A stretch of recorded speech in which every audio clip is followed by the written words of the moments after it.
Hello and welcome to Gyanmatics. आज हम NDA का क्रैश कोर्स जो है वो स्टार्ट करने वाले हैं, जिसमें कि हम मैथमेटिक्स पढ़ेंगे। ये हमारी फर्स्ट क्लास है और इसमें हम सेट्स, रिलेशन एंड फंक्शन पढ़ेंगे। मेरा नाम है दिवाशु गुलेरिया। आई होप आपको ये क्रैश कोर्स पसंद आएगा। अगर आप इस चैनल पर नए हो, you can subscribe it. You can also press the bell icon so that जो भी नेक्स्ट अपडेट्स इस क्रैश कोर्स में डाली जाए उनकी नोटिफिकेशन आपको मिल जाए। देखो, क्रैश कोर्स में आपसे उम्मीद रखी जाएगी कि आपको एटलीस्ट बेसिक नॉलेज तो है। मैं कोशिश करूँगा कि बेसिक से बेसिक चीज़ें भी आपको बताऊँ, लेकिन टाइम कम होने की वजह से क्रैश कोर्स को बनाया जाता है और इसमें हम बिल्कुल कंसाइज तरीके से पढ़ेंगे। पीपीटीज़ में मैं भी अपना टाइम वेस्ट नहीं करूँगा, डायरेक्टली आपको बुक की जो स्क्रीनशॉट्स हैं उससे पढ़ाऊँगा और क्वेश्चंस भी आपको मैं एक तरीका बता दूंगा कि किस तरह से आपने सॉल्व करना है। आप टेलीग्राम ग्रुप को ज्वाइन कर सकते हैं, वहाँ पे आपको इन वीडियोस की पीडीएफ जो हैं वो अवेलेबल होंगी, वहाँ से आप डाउनलोड कर सकते हो। मोरोवर एक व्हाट्सएप ग्रुप है, वहाँ पे आप ज्वाइन कर सकते हो। वहाँ पे मैं आपको क्वेश्चंस जो हैं असाइनमेंट के तौर पे दूंगा, आपको वो सॉल्व करनी है, ठीक है। दूसरी चीज़, जब आप इस क्रैश कोर्स को पढ़ोगे आपको साथ साथ में नोट मेकिंग करनी है। आपको मतलब जो भी इम्पॉर्टेंट चीज़ें मैं आपको बताऊंगा, आपको एक जगह पे उसे लिखना है, ताकि जब भी आपका एनडीए का एग्ज़ाम हो उससे एक वीक पहले आपके पास 10-15 पेज का एक रेडी रेकनर तैयार रहे, जिसमें जिसमें कुछ एक्स्ट्रा नहीं लिखना है, सिर्फ आपके बेसिक कंसेप्ट्स, थ्योरम्स और फॉर्मूलाज, ये तीन चीज़ें आपकी उसमें होनी चाहिए, ताकि जब भी आपका एनडीए का एग्ज़ाम हो उससे एक वीक पहले आप उनको लर्न कर लो और आपको वो भूले ना, ठीक है। उस टाइम पे आपको ज़्यादा प्रैक्टिस नहीं करनी है, सिर्फ फॉर्मूलाज पे वर्क करना है। तो चलिए शुरू करते हैं। सबसे पहला टॉपिक है हमारे पास सेट, जिसको स्टार्ट करने से पहले एक छोटा सा टारगेट हम रखते हैं 100 लाइक्स का। 100 लाइक्स अगर इस वीडियो में आते हैं तो नेक्स्ट वीडियो जो हैं वो मैं अपलोड करूँगा। आपकी जो इंटरेक्शन है मेरे साथ भी होनी चाहिए, ये टू वे कम्युनिकेशन रहना चाहिए, ठीक है। तो चलिए शुरू करते हैं। सबसे पहला टॉपिक है हमारे पास set. What is set? Set क्या है? Set is nothing but a collection of objects, ठीक है, कलेक्शन ऑफ एलिमेंट्स। जैसे मान लो आपका एक मेसी रूम है, आपको बोल दिया जाए वहाँ से शूज़ निकाल के शू रैक में रख दो, ठीक है। तो शू रैक क्या है? शू रैक बन जाएगा सेट, और जो शूज़ होंगे वो आपके उस सेट के एलिमेंट्स बन जाएंगे, ठीक है। मेंबर्स ऑफ द सेट को हम क्या कहते हैं? एलिमेंट्स, ठीक है। कुछ भी मत लिखना अभी तक, ये बिल्कुल इंपॉर्टेंट नहीं है, जस्ट आप एक कंसेप्ट जो है अपने दिमाग में बिठा लो। दूसरी चीज़, सेट को हम कैपिटल लेटर्स में डिनोट करेंगे और जो मेंबर्स हैं, जो एलिमेंट्स हैं, उनको हम स्मॉल लेटर्स में डिनोट करेंगे, ठीक है। Like A B C capitals में सेट्स को बोलेंगे और जो भी उसके एलिमेंट्स हैं उनको हम स्मॉल लेटर्स में डिनोट करेंगे। सेकंड चीज़ आती है रिप्रेजेंटेशन ऑफ सेट्स। हम दो मेथड से रिप्रेजेंट करते हैं सेट्स को। फर्स्ट वन इज रोस्टर और टेबुलर मेथड। रोस्टर और टेबुलर मेथड में क्या रहता है कि आपको सेट बोला जाता है बनाने के लिए जिसमें आप हर एलिमेंट को लिख दोगे उसमें, ठीक है। समझ रहे हो? मतलब आपके पास सेट में जो भी सेट आपको बोला जाए उसमें हर एलिमेंट को लिख दो। That simple form is known as roster और टेबुलर मेथड, ठीक है। फॉर एग्जाम्पल आपको बोला जाए set of natural numbers. Set of natural numbers का मतलब क्या रहेगा?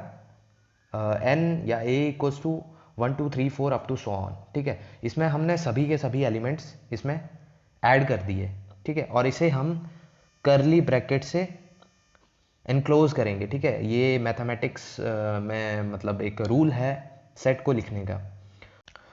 नेक्स्ट चीज़ है हमारे पास, नेक्स्ट मेथड है रूल और सेट बिल्डर मेथड। देखो, फर्स्ट मेथड में क्या डिसएडवांटेज है? No doubt it is simple, but जो फर्स्ट मेथड है टेबुलर मेथड, वो टाइम कंज्यूमिंग ज़्यादा है। आपको भी दिख रहा होगा कि आपको बोला जा रहा है कि सारे के सारे एलिमेंट जो हैं वो लिख दो, ठीक है। तो हम इसको ओवरकम करने के लिए क्या करेंगे? सेट बिल्डर फॉर्म में लिखेंगे या फिर एक फॉर्मूला फॉर्म में लिखेंगे, ठीक है। लाइक फॉर एग्जांपल फर्स्ट आपके पास क्या दिया है, a equals to x such that x equals to 2n+1, तो ये यहाँ पे एक फॉर्मूला दे दिया और यहाँ पे कंडीशंस क्या दे दी, n is greater than equals to 1 and n belongs to n, ठीक है, इसे बिलोंग्स टू बोला जाता है। तो यहाँ पे जब आप n की वैल्यू 1 बाय 1 पुट करोगे आपके पास एलिमेंट्स जो हैं वो आते जाएंगे, ठीक है। आपको ज़्यादा एलिमेंट्स लिखने की ज़रूरत नहीं है, एक फॉर्मूला डिफाइन कर दिया, आपका काम हो गया, ठीक है। जब आप एलिमेंट्स पुट करोगे, जब आप n की वैल्यू पुट करोगे इस फॉर्मूला में, आपके पास एलिमेंट्स आएंगे 3, 5, 7, 9 अप टू सो ऑन, ठीक है। तो ये आपके पास बन जाएगा टेबुलर फॉर्म में इस रूल और सेट बिल्डर मेथड का टेबुलर मेथड में कन्वर्जन, ठीक है। अभी तक भी आपको कुछ लिखने की ज़रूरत नहीं है, ये इतना इंपॉर्टेंट नहीं है, जस्ट एक कंसेप्ट बिल्ड करना है हमें, ठीक है। नेक्स्ट हमारे पास है स्पेशल सेट्स, ठीक है। आपके पास डिफरेंट टाइप्स ऑफ सेट्स हैं, ये आपके इंपॉर्टेंट हैं, डू नोट इट डाउन, ठीक है। फर्स्ट है हमारे पास फाइनाइट एंड इनफाइनाइट सेट्स, ठीक है। फाइनाइट सेट क्या होगा, जैसा कि नाम बता रहा है, फाइनाइट मतलब एक पर्टिकुलर नंबर ऑफ एलिमेंट्स होंगे उसमें, ठीक है, जिसे आप काउंट कर सकते हो। इनफाइनाइट सेट में क्या रहेगा, नंबर ऑफ एलिमेंट्स आपको नहीं पता होंगे, ठीक है। नंबर ऑफ एलिमेंट्स क्या रहेंगे, इनफाइनाइट, आप डिफाइन नहीं कर सकते, ठीक है। एग्जाम्पल इसमें like set of all natural numbers, ये क्या रहेगा, infinite set. Set of all integers, ये क्या रहेगा, इनफाइनाइट सेट्स, ठीक है। अगर आपको बोला जाए set of first 10 natural numbers, तो वो क्या बन जाएगा, फाइनाइट सेट, ठीक है। तो ये डिफरेंस है बेसिक। सेकंड चीज है नल सेट। नल सेट क्या रहेगा, नल सेट है जिसमें नंबर ऑफ एलिमेंट्स कितने होने चाहिए, 0, ठीक है। मतलब जिस सेट में कुछ भी ना हो, डेट इज नल सेट। अब यहाँ पे बहुत इंपॉर्टेंट चीज आपको बताऊंगा कि इसको आपने रिप्रेजेंट कैसे करना है। ये आपके क्वेश्चन जो हैं, ऐसे ऐसे क्वेश्चन आपके एनडीए में पूछे जाते हैं और आपको कंफ्यूज किया जाता है। First thing first, null set को फाई से डिनोट किया जाता है, ठीक है। फाई से हम डिनोट करेंगे नल सेट को। अगर आपको इसको रिप्रेजेंट करना है तो आप कैसे लिखोगे, phi equals to curly bracket on curly bracket off, you have to write nothing in between these curly brackets, ठीक है। ये आपकी रिप्रेजेंटेशन है नल सेट की, इसे नोट कर लीजिए, ठीक है। बाकी जैसी मर्जी रिप्रेजेंटेशन हो, for example phi equals to this 0 लिख दिया आपके, तो ये नल सेट नहीं है, ठीक है।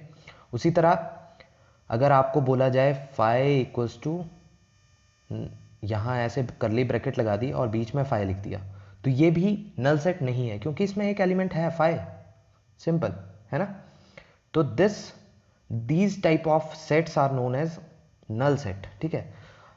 रूल और सेट बिल्डर मेथड में भी आपको बोला जा सकता है, for example a equals to x such that x is a prime number between 90 and 96। तो 90 और 96 के बीच में तो प्राइम नंबर होता ही नहीं है कोई भी, तो इसका मतलब क्या है, a is equals to null set. तो नल सेट क्या रहेगा, सिर्फ करली ब्रैकेट्स, समझ गए, ठीक है। नेक्स्ट पे आते हैं। नेक्स्ट है हमारे पास सिंगलटन सेट। सिंगलटन सेट होता है जिसमें नंबर ऑफ एलिमेंट्स आपके पास कितना होना चाहिए, 1, सिर्फ 1 एलिमेंट, ठीक है। जैसा मैंने आपको पिछले एग्जाम्पल में बताया, a इक्वल्स टू दिस 0, तो ये नल सेट नहीं रहेगा, ये एक सिंगलटन सेट होगा, क्योंकि इसमें नंबर ऑफ एलिमेंट्स कितने हैं, 1। और यहाँ से एग्जाम्पल आप देख सकते हो, ठीक है। नेक्स्ट है आपके पास इक्विवेलेंट सेट्स। इक्विवेलेंट सेट्स क्या रहता है, इक्विवेलेंट सेट्स में आपके पास कंडीशन एक होनी चाहिए कि दोनों, जो भी दो सेट्स आप कंपेयर कर रहे हो इक्विवेलेंट हैं या नहीं, वो आपके फाइनाइट होने चाहिए, ठीक है। फर्स्ट थिंग फाइनाइट होने चाहिए, वो इक्विवेलेंट तब होंगे जब उनका कार्डिनल नंबर आर सेम।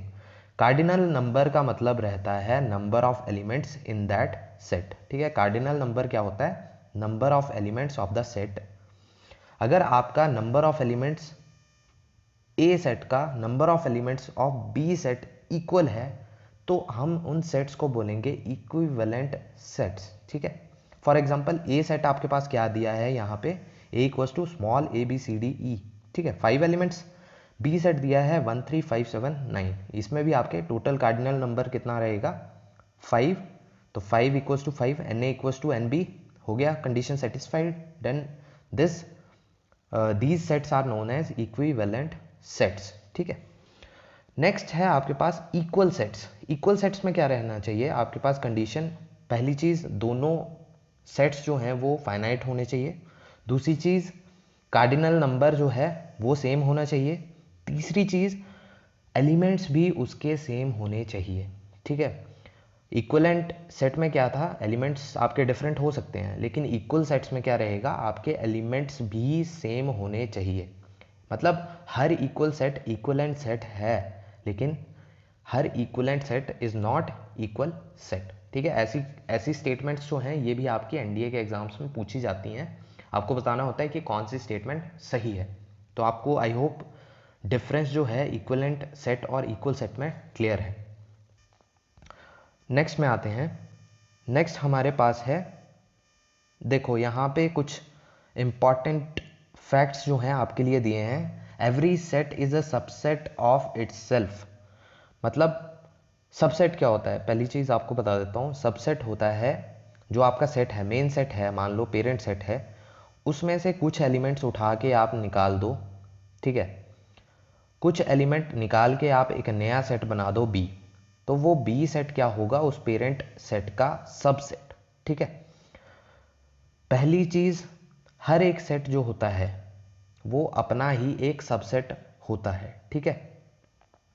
मतलब मान लो ए है आपके पास 1 2 3 4 5, मान लो इस एग्जांपल को लेके चलते हैं, ठीक है। तो ए जो होगा, अगर आप इसके सबसेट्स लिखना चाहो तो इसके कितने सबसेट बन जाएंगे, बहुत ज़्यादा सबसेट बनेंगे, ठीक है। उसको भी मैं बताऊंगा कि किस तरह से कैलकुलेट करने होते हैं। तो ए जो खुद का सबसेट होगा वो इसमें सभी के सभी एलिमेंट्स आ जाएंगे, ठीक है। फर्स्ट पॉइंट जो है ये नोट कर लीजिए, A is a subset of itself. Subset हम इस तरह से डिनोट करते हैं, ठीक है। A is a subset of A, first thing first, ठीक है। एम्प्टी सेट, एम्प्टी सेट को नल सेट भी कहते हैं। Empty set is also a subset of every set, ठीक है। यानी फाई जो होता है it is a subset of every set, ठीक है। ए को मान लो एवरी सेट, ठीक है। नेक्स्ट है नंबर ऑफ सबसेट्स कितने होते हैं। नंबर ऑफ सबसेट जो कि आपका फाइनाइट सेट की बात कर रहे हैं जिसमें n एलिमेंट्स हैं, तो n एलिमेंट्स में जो नंबर ऑफ सबसेट्स होंगे टोटल वो होंगे 2 की पावर n। ये आपको नोट करनी है चीज़ें, ठीक है। टोटल नंबर ऑफ सबसेट्स कितने होते हैं 2 की पावर n। लेकिन इसमें एक सेट जो होता है, वो सबसेट जो होता है वो होता है इम्प्रॉपर सबसेट, जो कि होता है इम्प्रॉपर सबसेट। कौन सा होता है आपको कमेंट करके मुझे बताना है, ठीक है। तो इसका मतलब क्या हो रहा, टोटल सबसेट कितने थे 2 की पावर n, है ना। एक आपका इम्प्रॉपर है, उसको आप अगर माइनस कर दो इस टोटल में से तो आपके पास total number of proper subset कितने आ गए 2 की पावर n माइनस 1, ठीक है। ये नोट कर लीजिए। नेक्स्ट है हमारे पास universal set. So universal set क्या रहता है, मान लो आपके पास कुछ सिचुएशन में सेट दिए हैं कंसीडर करने को। अब उन सेट्स को अगर आप एक सबसेट मान के चलें, उन सभी सेट्स को सबसेट मान के चलें किसी एक पेरेंट सेट का, तो वो पेरेंट सेट क्या बन जाएगा, यूनिवर्सल सेट। अब यूनिवर्सल सेट जो है ज़रूरी नहीं है कि उसके एलिमेंट्स सिर्फ उन सबसेट एलिमेंट्स के इक्वल हों या वही हों जो आपके सबसेट्स में एलिमेंट यूज़ हुए हों, वो एक्स्ट्रा भी हो सकते हैं यूनिवर्सल सेट में। लाइक फॉर एग्जांपल जो एग्जांपल दिया है यहाँ पे, ए सेट में आपके पास एलिमेंट्स दिए हैं 1 2 3, बी सेट में दिए हैं 2 4 6 8, सी सेट में दिए हैं 1 3 5 7 9, और यूनिवर्सल सेट जो है वो बनाया है 1 2 10। तो यहाँ पे देखा जाए तो जो 10 सेट है, सॉरी जो 10 एलिमेंट है वो आपका ना तो ए में है, ना बी में है, ना सी में है। तो यहाँ से क्या चीज़ क्लियर होती है कि यूनिवर्सल सेट में ज़रूरी नहीं है कि वही एलिमेंट्स हों जो कि आपको सेट कंसीडर करने के लिए दिए हैं। Next is power set. Power set क्या रहता है कि मान लो आपके पास कोई एक पर्टिकुलर सेट दिया है ए, तो उसके जितने भी सबसेट्स होंगे, आपको पता है टोटल नंबर ऑफ सबसेट्स कितने होते हैं, 2 की पावर n। तो 2 की पावर n जो जितने भी सबसेट्स बनेंगे, अगर आप उन सबसेट्स को एक पर्टिकुलर सेट के अंदर एज एन एलिमेंट डाल दो, ठीक है, तो क्या होगा, तो वो जो एक नया सेट बनेगा उसको हम कहेंगे पावर सेट। ठीक है, समझ गए। अब पावर सेट को हम डिनोट कैसे करते हैं, P of A. P of A means power set of A. और इसमें एक इम्पॉर्टेंट पॉइंट है कि पावर सेट जो होता है वो कभी भी एम्प्टी सेट नहीं होगा, यानी कभी भी नल सेट नहीं होगा। ठीक है, it can never be a null set. ठीक है, फाई नहीं हो सकता ये कभी भी। क्यों? क्योंकि मान लो आपके पास कोई एक नल सेट दिया है, ठीक है, phi is a null set given, इसमें कोई एलिमेंट नहीं है, तो इसका सबसेट आपको पता है कि हर एक सेट जो होता है वो खुद का एक सबसेट होता है। ठीक है, तो यहाँ पे एक सबसेट क्या बन जाएगा इसका, फाई। तो अगर आप पावर सेट लिखोगे फाई का, तो आपके पास क्या एलिमेंट आएगा, फाई इटसेल्फ। ठीक है, तो फाई इटसेल्फ आ गया, तो ये आपका बन गया पावर सेट ऑफ फाई। तो यहाँ पे नंबर ऑफ एलिमेंट्स कितने हो गए, 1। तो यहाँ से एक चीज़ तो हो गई कि पावर सेट जो होता है वो कभी भी नल सेट नहीं होता, लेकिन जो नल सेट का पावर सेट होता है वो एक सिंगल्टन सेट बोल सकते हैं उसे। ठीक है, ये दो चीज़ें यहाँ से क्लियर हो गई। नेक्स्ट पे आते हैं। नेक्स्ट है हमारे पास वेन डायग्राम्स। ठीक है, तो वेन डायग्राम्स क्या होती है, वेन डायग्राम्स में आप सेट्स को सर्कल्स में डिनोट कर लेते हो, वहाँ से जो क्लियरेंस होती है डायग्रामेटिकली आपको ज़्यादा क्लियर रहता है। ठीक है, यहाँ पे कुछ सिचुएशंस दी हैं जिसके हिसाब से सेट्स को बनाया है। आपको सबसे इम्पॉर्टेंट वाला बताऊंगा, वहीं से सब कुछ क्लियर हो जाएगा। ठीक है, यहाँ पे हमारे पास यूनिवर्सल सेट दिया है, दो सेट्स दिए हैं। ठीक है, तो उनको किस तरह से डिनोट करोगे आप वेन डायग्राम में, आपके पास यूनिवर्सल सेट जो है वो रेक्टेंगल के तौर पे डिनोट करोगे। सेट ए गिवन है, सेट को ए को हमने एक सर्कल लगा दिया, बी को हमने दूसरा सर्कल लगा दिया, और एक इंटरसेक्शन पार्ट हमने रख लिया। ठीक है, जो जो एलिमेंट्स ए में भी हैं और बी में भी हैं उनको हम कहेंगे ए इंटरसेक्शन बी। ठीक है, इंटरसेक्शन समझ गए, जो एलिमेंट्स बोथ सेट्स में हैं उनको बोलेंगे intersection of A and B.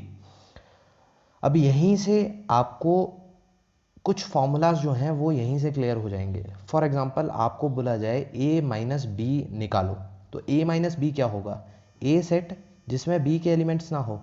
b के एलिमेंट्स कौन से हैं, जो यहाँ आ रहे हैं इंटरसेक्शन पार्ट में। तो यहाँ a सेट में से अगर आप इंटरसेक्शन पार्ट माइनस कर दो तो आपके पास क्या बनेगा, इंटरसेक्शन पार्ट माइनस कर दो तो आपके पास a माइनस बी बन गया है ना।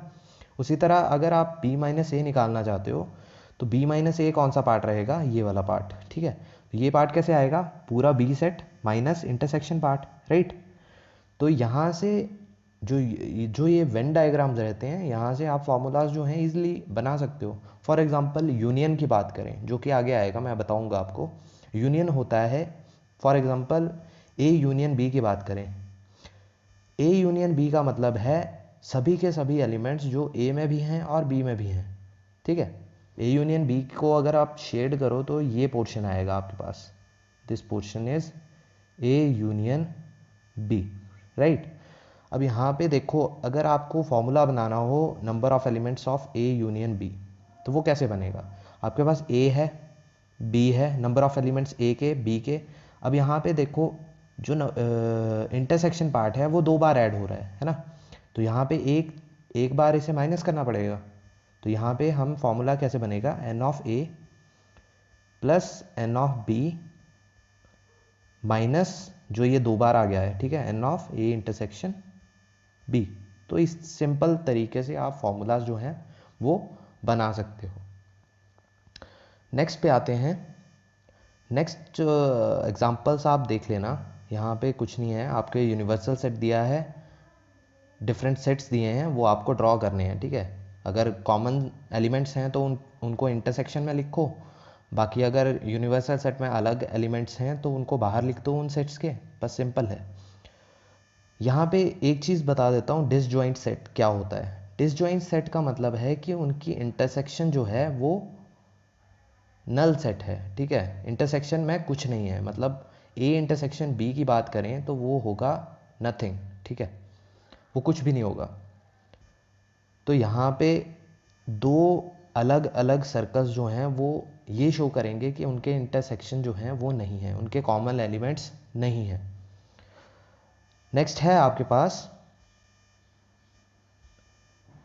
B subset of A subset of U. तो इसका क्या मतलब है, बी जो है इसको हम अंदर लिखेंगे, ए जो है वो बाहर आएगा। देखो बी जो है इज अ सबसेट ऑफ ए, है ना, बी पूरा का पूरा ए में है और ए जो है ये पूरा का पूरा यू में है। तो ये यानी ए जो है वो यू का सबसेट है और बी जो है ए का सबसेट है, या फिर हम कह सकते हैं बी जो है यू का सबसेट है। तो ये बहुत ही सिंपल चीज़ है, ये इतना इंपॉर्टेंट नहीं है। नेक्स्ट है हमारे पास बहुत ही important, that is operations on sets. First है हमारे पास यूनियन ऑफ सेट, ये मैं आपको बता चुका हूँ, फिर भी एक बार क्लियर कर देते हैं। यूनियन ऑफ सेट में क्या रहेगा, ए यूनियन बी की बात करें तो ए के एलिमेंट्स प्लस बी के एलिमेंट्स, वो हो गया ए यूनियन बी। फॉर्मूला कैसे बनेगा, फॉर्मूला बनेगा वो आगे आएंगे, वैसे यहीं से क्लियर है, n A plus n B minus जो दो बार आ गया n of A intersection B, है ना। तो यहाँ पे कुछ ज़्यादा याद रखने की ज़रूरत नहीं है, बस इतना सा काफ़ी है। नेक्स्ट पे आते हैं। नेक्स्ट है हमारे पास इंटरसेक्शन ऑफ सेट्स। अगर ए इंटरसेक्शन बी की बात करें तो ये जो शेडेड पोर्शन है that is A intersection B, right. अगर हम इसे रूल फॉर्म में लिखें तो वो क्या होगा, A intersection B equals to x such that x belongs to A and का मतलब होता है कि दोनों में होने चाहिए, एंड का मतलब इंटरसेक्शन, और का मतलब यूनियन, ठीक है, या तो ए में हो या बी में हो, ठीक है। And x belongs to B, ठीक है, ये चीज़ मैं आपको पीछे बताना भूल गया हूँ, यहाँ देख लीजिए। जो ये रूल फॉर्म में लिखा है A union B such that equals to x such that x belongs to A और एक्स बिलोंग्स टू बी, और का मतलब है कि या तो ए में या फिर बी में, तो सभी के सभी एलिमेंट्स जो होंगे वो होंगे यूनियन। तो और होगा यूनियन, एंड होगा इंटरसेक्शन, ठीक है। छोटी छोटी टर्म्स हैं, ये आपको पता होनी चाहिए। नेक्स्ट है हमारे पास डिसजॉइंट सेट्स। डिसजॉइंट सेट्स मैं आपको बता चुका हूँ, जिसका जो इंटरसेक्शन पोर्शन है वो नल सेट हो, या फिर उसमें कोई एलिमेंट ना हो, या फिर दोनों सेट्स में कोई भी कॉमन एलिमेंट ना हो, तो वो सेट्स क्या होंगे, disjoint sets. Difference of sets ये भी मैंने आपको बताया था जब हम वेन डायग्राम्स पढ़ रहे थे। ए माइनस बी की बात करें तो ये जो शेडेड पोर्शन है वो है ए माइनस बी, बी माइनस ए कौन सा पोर्शन होगा, ये वाला पोर्शन, है ना। तो ये फार्मूलाज आगे आएंगे, वैसे आप आई होप अब ये फार्मूलाज बना सकते हो। इसके बाद हमारे पास आता है symmetric difference of two sets. Symmetric difference क्या है, सिमेट्रिक डिफरेंस में आपके पास ए माइनस बी और बी माइनस ए दोनों चीज़ें आ जाएंगी। तो इनको लिखोगे कैसे, A minus B union B minus A, है ना। या फिर इसे और किस तरीके से लिख सकते हैं, या तो हम लिख सकते हैं ए यूनियन बी, है ना, A union B minus A intersection B लिख सकते हैं, कि इसमें से इंटरसेक्शन पोर्शन हमने माइनस कर दिया ए यूनियन बी में से, राइट। तो ये हमारे पास आ गया symmetric difference of two sets, इसे हम डेल्टा से डिनोट करते हैं, ए डेल बी, ये आ गया symmetric difference of two sets, ठीक है। नेक्स्ट है हमारे पास complement of set. Complement of set का मतलब रहता है कि जो एलिमेंट्स उस पर्टिकुलर सेट में ना हो उसे हम कहेंगे, उन एलिमेंट्स के सेट को हम कहेंगे कॉम्प्लीमेंट ऑफ सेट, राइट। और इसको हम, जैसा कि आपने कॉम्प्लेक्स नंबर्स में कॉम्प्लीमेंट पढ़ा होगा ए सी, उस तरह से भी डिनोट कर सकते हैं, ठीक है, या ए डैश। तो यहाँ पे कॉम्प्लीमेंट ऑफ ए जो है वो किस तरह से दिया है आपको शेडेड पोर्शन में समझ आ जाना चाहिए, ठीक है। ए के एलिमेंट्स कहाँ होंगे, इसके अंदर, तो इसका कॉम्प्लीमेंट कहाँ होगा, इस सेट के बाहर, ठीक है। तो ये जो शेडेड पोर्शन है बाहर का, ये है कॉम्प्लीमेंट ऑफ सेट ए। इसके बाद आता है laws of algebra of sets, ठीक है। एल्जेब्रिक लॉज हैं वो हम पढ़ लेते हैं। सबसे पहले हमारे पास है आइडेम्पोटेंट लॉज। आइडेम्पोटेंट लॉज में क्या रहता है कि ए यूनियन ए क्या होगा, ए यूनियन ए होगा ए इंटरसेक्शन ए क्या होगा, ए, राइट।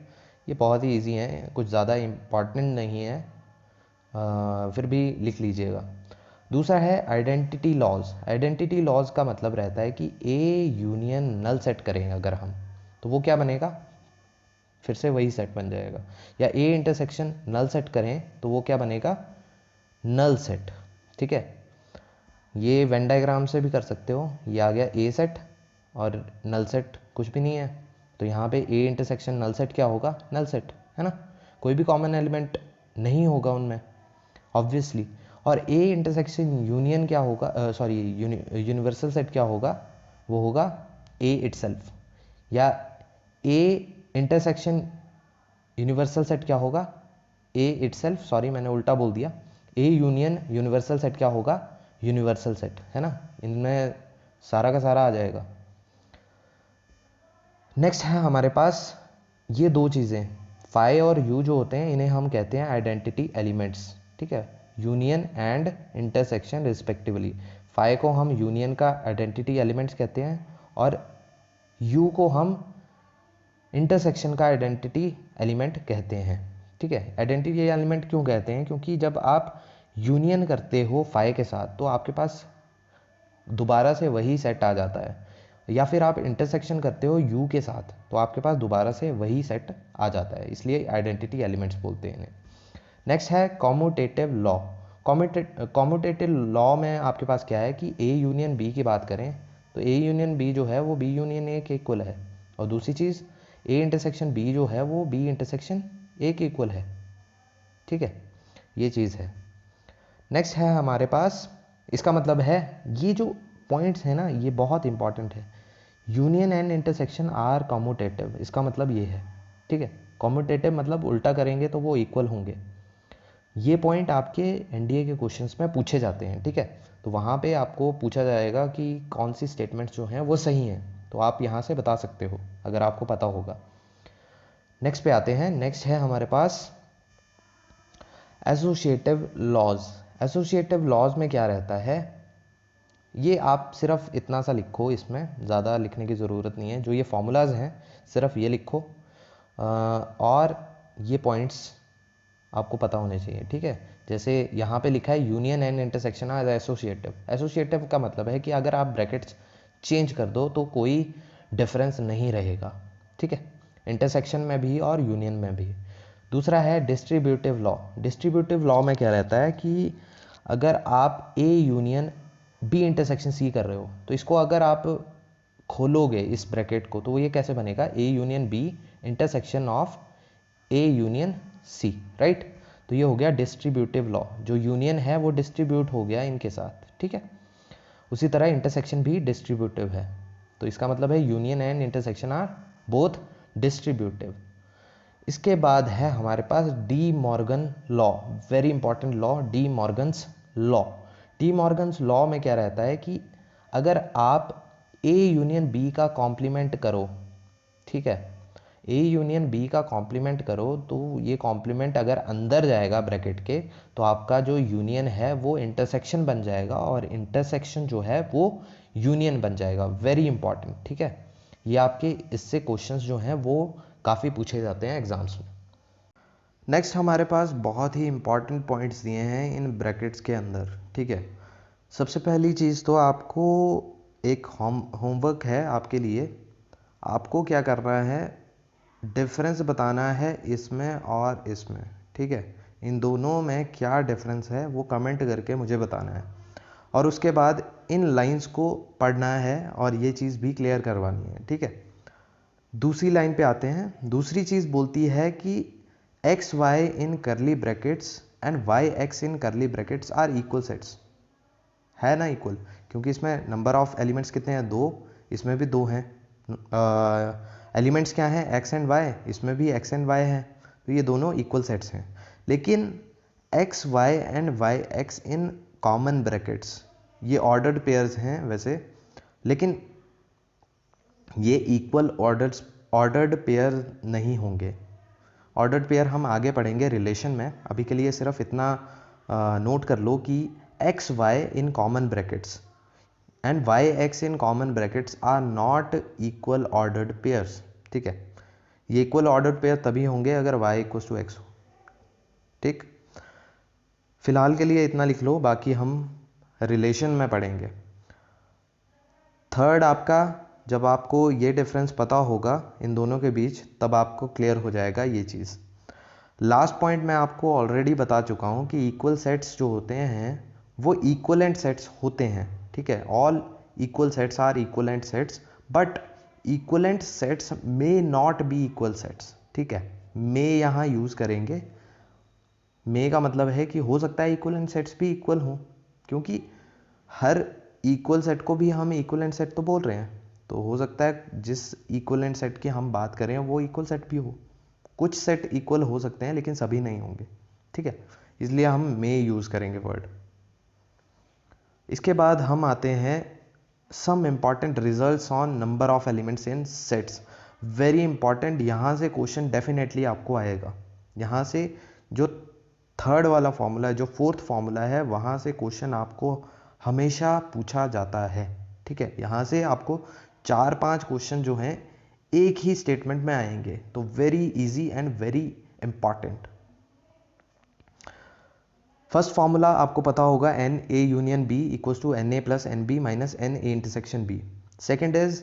सेकेंड आपको लिखने की ज़रूरत नहीं है, क्योंकि डिसजॉइंट सेट है, तो एन ए इंटरसेक्शन बी 0 हो जाएगा, फॉर्मूला वहीं से बन गया। सेकेंड को काट दो, नॉट इम्पॉर्टेंट। थर्ड है हमारे पास एन ए माइनस बी, ये भी मैं आपको बता चुका हूँ, ये आप यहाँ से कर सकते हो।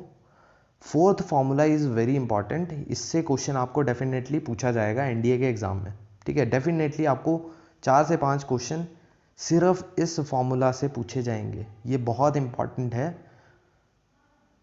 ये आपको नोट करने हैं फॉर्मूलाज। ठीक है, n A union B union C क्या होता है, देखो मैं आपको एक बार डायग्राम के तौर पे समझा देता हूँ। ये आ गया आपके पास यूनिवर्सल सेट। ठीक है, ये आ गया ए, ये आ गया बी, और ये आ गया सी। ठीक है, अब यहाँ पे देखो, एन ए को ऐड कर दो, एन बी को ऐड कर दो, एन सी को ऐड कर दो। अब यहाँ पे क्या होगा, जैसे एन ए यूनियन बी में हुआ था, 2 बार ये चीज़ आ गई है ना, तो इसको एक बार माइनस करना पड़ेगा। 2 बार ये चीज़ आ गई तो इसको एक बार माइनस करना पड़ेगा। 2 बार तीसरी चीज़ आ गई तो उसको भी एक बार माइनस करना पड़ेगा। अब यहाँ पे लास्ट में क्या चीज़ है, जो आपका कॉमन इंटरसेक्शन पॉइंट है तीनों का, वो आपका कितनी बार माइनस हो गया, एक बार यहाँ से माइनस हुआ फर्स्ट वाले से, एक बार दूसरे वाले से माइनस हुआ, और एक बार तीसरे वाले से माइनस हुआ, तो 3 बार माइनस हो गया। तो यहाँ इसका मतलब है कि आपने इसे बिल्कुल ही निगलेक्ट कर दिया, तो लास्ट में आपको ये एक बार ऐड करना पड़ेगा इस फॉर्मूला में। तो आई होप आपको ये फॉर्मूला डायग्राम से समझ आ गया होगा। ठीक है, नेक्स्ट फॉर्मूला आप देख सकते हो, number of elements in exactly 2 of the sets. ठीक है, in exactly 2 of the sets A B C, तो ये आपसे डायरेक्टली क्वेश्चन पूछे जाते हैं। अगर आपको फॉर्मूला लर्न रहता है तो एक्सक्यूज मी, फॉर्मूला लर्न है तो यहाँ से आप डायरेक्टली कर सकते हो, नहीं तो वेन डायग्राम से आपको वो चीज़ क्लियर हो जाएगी। वेन डायग्राम्स में आप डायरेक्टली ऐड कर सकते हो। ठीक है, वो आपकी कौन सी चीज़ होगी जो सिर्फ 2 सेट्स में, एग्जैक्टली 2 ऑफ द सेट्स में, तो वो एरिया होगा ये वाला। ठीक है, ये और ये, जब आप वेन डायग्राम्स में ऐड करोगे चीज़ें तो आपको वहाँ से ज़्यादा क्लियर होगा, फॉर्मूलाज क्रैम करने से आपको भूल भी सकता है। ठीक है, तो ये फॉर्मूलाज आप नोट कर सकते हो यहाँ से। अब यहाँ पे कुछ क्वेश्चंस हैं, उनको देख लेते हैं। सो यहाँ पे हम कुछ एग्जांपल्स जो हैं, कुछ क्वेश्चंस प्रैक्टिस कर लेते हैं। फर्स्ट क्वेश्चन है हमारे पास, for 3 events A B and C what is the simplest form of A intersection B intersection of A union B complement intersection of A complement union B. तो इन ऐसे questions को करने का एक तो तरीका है, आप अलजेब्रिक लॉज लगा दो, ठीक है, लेकिन उसमें गलती होने के चांसेस ज़्यादा हैं। इसको सिंपल तौर पे करने के लिए आई वुड सजेस्ट कि आप वेन डायग्राम्स का यूज़ करो। अब देखो किस तरह से हम यूज़ कर सकते हैं वेन डायग्राम्स का। सबसे पहले तो एक्सक्यूज मी, एक डायग्राम बनाइए यूनिवर्सल सेट का, ठीक है, ये बन गया। अब ए इंटरसेक्शन बी यहाँ पे निकालिए, पहली चीज निकाल लीजिए, ठीक है। ए इंटरसेक्शन बी क्या आ गया, दिस सेट, राइट, ये आ गया ए इंटरसेक्शन ऑफ बी। अब हमें वन बाय वन बाकी लिखने हैं, ठीक है। कलर चेंज करता हूं मैं थोड़ा सा। यहां पे हमारे पास है दूसरी चीज, एक सेकेंड, हाँ, तो यहां पे हम निकालेंगे A union of B complement. तो ए हमारे पास कहाँ है, ए है हमारे पास दिस सेट। बी कॉम्प्लीमेंट कहाँ आ जाएगा, बी कॉम्प्लीमेंट हमारे पास आएगा ये बाहर का, ठीक है, बाहर का आ गया सारा। तो यहाँ पे यूनियन क्या होगा, ये पूरा ब्लू पोर्शन जो पर्पल पोर्शन में कर रहा हूं, this whole is this A union B complement. तो यहाँ पे फर्स्ट टू को अगर आप इंटरसेक्ट करें तो यहाँ पे देखो रेड कलर और पर्पल कलर कहाँ पे इंटरसेक्ट हो रहा है, तो दोबारा से बीच वाला पोर्शन आ गया। तो यहाँ पे हमारे पास इस पूरे का सॉल्व करके इतना आया, सिर्फ ए इंटरसेक्शन बी, राइट। तो यहाँ पे फिर से दोबारा से यहाँ आ जाएंगे हम, एक सेकेंड, हमारे पास इस पूरे का सॉल्व करके फर्स्ट टू का कितना आया, ए इंटरसेक्शन बी, राइट, ये इतना सा पोर्शन आया हमारे पास। अब हम बाकी का पार्ट करेंगे, ए कॉम्प्लीमेंट यूनियन बी। तो ए कॉम्प्लीमेंट यूनियन बी क्या हमारे पास बचेगा, कलर चेंज कर लेता हूं, इजी हो जाएगा आपके लिए। ए कॉम्प्लीमेंट क्या होगा हमारे पास, ए कॉम्प्लीमेंट इज ए के अलावा बाकी सारा पोर्शन, ठीक है, this whole portion is A complement B, right. अब इसका यूनियन करना है हमने बी के साथ, तो बी का कौन सा पोर्शन बच गया, ये बीच वाला है ना, तो इसको भी ऐड कर दो। तो यहाँ पे अगर आप इंटरसेक्शन करेंगे, हमारे पास बचा क्या था, ए इंटरसेक्शन बी और बाकी के इंटरसेक्शन इस पोर्शन की। तो वो यहाँ पे देखो पर्पल कलर और रेड कलर कहाँ पे आ रहा है, वो आ रहा है फिर से ए इंटरसेक्शन बी पे, है ना। तो ये समझाते टाइम थोड़ा ज़्यादा टाइम लग गया, लेकिन जब आप सॉल्व करोगे, प्रैक्टिस करोगे, तो ये हार्डली 1 मिनट के अंदर आप इसे कर पाओगे। 1 मिनट भी ज़्यादा बोल रहा हूँ मैं। तो इसका सही आंसर क्या रहेगा, डी, ठीक है। नेक्स्ट पे आते हैं, नेक्स्ट क्वेश्चन क्या है, नेक्स्ट क्वेश्चन है हमारे पास, the power set of a null set is, देखो ये मैं आपको बता चुका हूँ already, is a singleton set, ठीक है। पावर सेट क्या रहेगा, फाइ का फाइ इटसेल्फ, है ना, फाइ इन करली ब्रैकेट्स। तो ये एक सिंगलटन सेट है। तो ऐसे ऐसे क्वेश्चन आपसे पूछे जाते हैं। Next is question number 3, very important, बहुत ही अच्छा क्वेश्चन है ये। आपके पास दिया है कि दो फाइनाइट सेट हैं जिनके एलिमेंट्स हैं m and n। The total number of subsets of first set is 56 more than the total number of subsets of second set. Find the value of m and n. Easy, दो equation बनेंगी, आपको m and n की जो m और n है उनकी values निकालनी है। तो सबसे पहले नंबर ऑफ सबसेट्स कितने बनेंगे, a के 2 की पावर m और b के 2 पावर n। दूसरी चीज आपको दी है कि जो फर्स्ट सेट है, मतलब a में जितने एलिमेंट्स हैं वो हैं b से 56 ज़्यादा, b प्लस 56, है ना। तो n A minus n B कितना हो जाएगा, 56। बस ये यहाँ पे बाकी आपको सॉल्व करना आता होगा, I hope, simple method. Next question भी बहुत ही अच्छा क्वेश्चन है। टोटल दिए हैं 500 स्टूडेंट्स, 475 आपकी हिंदी बोलते हैं, 200 आपके बंगाली बोलते हैं, ठीक है। फिर आपको पूछा है कि नंबर ऑफ स्टूडेंट्स निकालो जो सिर्फ हिंदी बोलते हो। तो यहाँ पे आपको पता है हिंदी ओनली के लिए आपको क्या करना पड़ेगा, ए ओनली। देखो एच ओनली क्या होगा, ये हिंदी का है ना, तो ये बंगाली का है, तो एच ओनली होगा एच माइनस बी, है ना। तो ये ओनली वाली चीज़ें हैं, ये जो इंग्लिश टर्म्स हैं, इनको आप मैथमेटिक्स में कंपेयर करना आना चाहिए आपको, ठीक है। तो एच ओनली कैसे निकलेगा, H minus H intersection B. तो इंटरसेक्शन पोर्शन निकालने के लिए आपको फॉर्मूला लगाना पड़ेगा यूनियन का, वहाँ से आपको इंटरसेक्शन पोर्शन आएगा, वहाँ से आप इंटरसेक्शन पोर्शन को यहाँ पुट कर दीजिएगा, ठीक है। तो इससे ये क्वेश्चन जो है वो इजीली सॉल्व हो जाएगा। सो हमारे पास नेक्स्ट जो है वो लास्ट टॉपिक है आज की क्लास का, वो है Cartesian product of two sets. मान लो आपके पास दो सेट्स दिए हैं जो कि नॉन एम्प्टी होने चाहिए, ठीक है, फाई नहीं होना चाहिए। तो ए क्रॉस बी जो इनका कार्टेशियन प्रोडक्ट होगा वो होगा आपका elements of ordered pairs. Ordered pairs का मतलब है कि ए जो है, ऐसा नहीं कर सकते कि आप पहले जो है एलिमेंट बी का लिखें और बाद में ए का लिखें। आपको पहले एलिमेंट ए का ही लिखना पड़ेगा और दोबारा दूसरा एलिमेंट लिखोगे पेयर में, वो होगा बी का एलिमेंट, ठीक है। तो इस पेयर को हम कहेंगे ऑर्डर्ड पेयर। अब यहाँ पे एग्जांपल से आपको ये ज़्यादा क्लियर होगा। मान लीजिए आपके पास ए सेट दिया है, यहाँ पे एग्जांपल ही देख लेते हैं एक। मान लीजिए आपके पास एग्जांपल दिया है, एग्जांपल 5 पे देखिए, a इक्वल्स टू 1 2 3, b इक्वल्स टू 3 4 एंड c इक्वल्स टू 1 3 5। आपको निकालना है a cross b union c। तो a cross b union c, पहले तो b यूनियन c लिख लो। b यूनियन c क्या होगा, सभी के सभी एलिमेंट्स लिख लो, इनके 3 जो है एक बार लिखना।